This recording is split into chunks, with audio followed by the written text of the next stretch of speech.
दहिसावडीजवळ auto पलटी, 1 जण ठार 2 जण जखमी।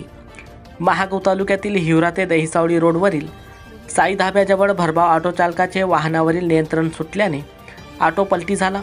या अपघातात एक प्रवासी युवक ठार झाला तर 2 जण गंभीर जखमी झाले। ही घटना दिनांक 17 ऑगस्टच्या रात्री 9 वाजताच्या दरम्यान घडली।